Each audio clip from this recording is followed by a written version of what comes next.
বিসমিল্লাহির রহমানির রহিম। সম্মানিত দর্শক, সবাইকে অভিনন্দন। আমি শহীদ মিয়া আপনাদের সামনে উপস্থিত হচ্ছি। আজকে 3 জানুয়ারি শনিবার। আপনাদের সামনে যে বিষয়গুলি উপস্থাপন করব সেই বিষয়টি হচ্ছে আমাদের এই যে 5 আগস্ট 2024-এর 5 আগস্টের পূর্বে যারা অগ্রণী ভূমিকা পালন করছিল ছাত্ররা বা শিক্ষার্থীরা, তাদের মধ্যে আপনাদের কি মনে আছে কিনা সেই ঠাকুরগার একটি মেয়ে, যে মেয়েটা বলছিল কে এসেছে কে এসেছে, আর সাথের সাথীরা বলছিল পুলিশ এসেছে পুলিশ এসেছে, কি করছে কি করছে, স্বৈরাচারীর পা ছাড়ছে। এই মেয়ে এবং আরেকটি মেয়ে ছিল যে এই আপনারা যে আমাদেরকে এই পুলিশে আমাদেরকে বন্দুকে তাক করেন, আমরা যদি এই 16 কোটি মানুষের যদি 2টা হাত সামনে বাড়াই তাহলে 32 কোটি হাত হইবে, আপনারা কি পারবেন? এই কথাগুলি।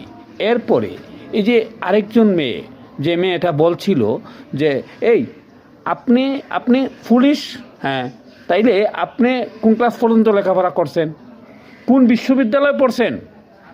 তখন সে কিন্তু আর কোনো কথা বলার সুযোগ থাকছিল না। আপনাদের কি মনে আছে?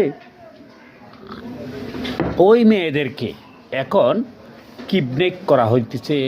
ওই মেয়েদেরকে বিভিন্নভাবে তারা এই যে আমাদের উপদেষ্টা মণ্ডলীর যে সমস্ত দুর্নীতিবাজরা রয়েছে তাদেরকে বিভিন্নভাবে হেয় প্রতিপন্ন করার চেষ্টা করছে।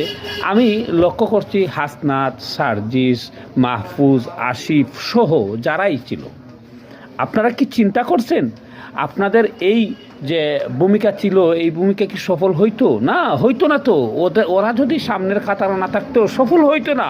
আজকে ওদেরকে যদি পুলিশে এভাবে টর্চারিং করে, নির্যাতন করে, বিভিন্ন তকমা দেয়, আপনারা কেন মুখ ডেকে রাখছেন? আপনারা এই মুহূর্তে সুচ্চার হন, সামনে দাঁড়ান। হাদি যেমন মৃত্যুবরণ করেছে, হাদিও এই সারিতে ছিল। হাদিকে মারা হয়েছে, ওদেরকেও মারা হবে। আপনারা বাকি থাকবেন না। আপনারা এই মুহূর্তে আপনারা সব বাদ দিয়ে ওদেরকে মুক্ত করেন। গত কয়েকদিন আগে একটা মশারির তলে একটা স্বাভাবিক একটা খাটের মধ্যে ঘুমিয়ে আছে, এইখান থেকে ওই মেয়েটাকে তুলে নিল। 50 কোটি টাকা সে নাকি সাদা দাবি করছে। একটা বিশ্বস্ত একটা বিষয় তো আছে মানুষের। এই যদি হয়, আমি অনুরোধ করব আপনারা যারা